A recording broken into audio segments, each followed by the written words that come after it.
Cachorro que cara de abusado. Seu salto. Parece que fala. Ele fala.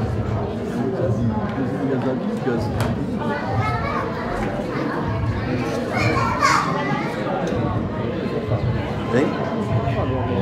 Bom dia a todos. De nada. Excelentíssima senhora presidente, excelentíssimo prefeito do nosso município, Francisco Ferreira, excelentíssima vice-prefeita, excelentíssimos vereadores e público que nos assiste. Fico lisonjeado, inclusive, com a quantidade de amigos e pessoas afetas que se encontram nesse momento aqui presente. Pessoas que invariavelmente fizeram parte da minha história, a história que se iniciou aos 3 anos nessa cidade.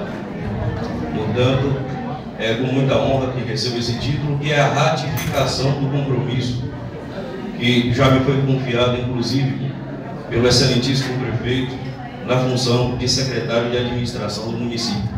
E digo mais, e faço minhas as palavras do vereador Lauro Moura.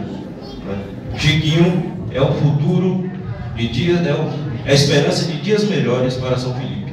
É de fato, assim, nos momentos de dificuldade, na crise, que conhecemos os valores de um homem.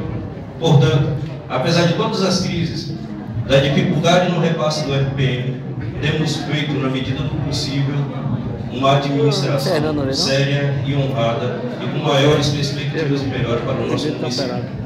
Portanto, com muita honra também que registro aqui a presença de 2 pessoas fundamentais na minha vida, que é minha esposa e minha filha, Ivana e Maria da Conceição.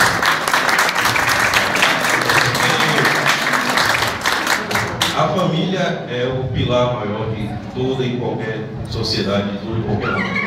Então,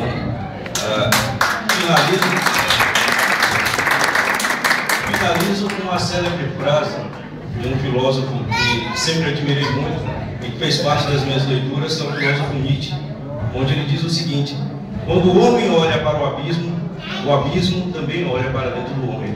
E quando o homem olha para o sol brilha dentro do homem.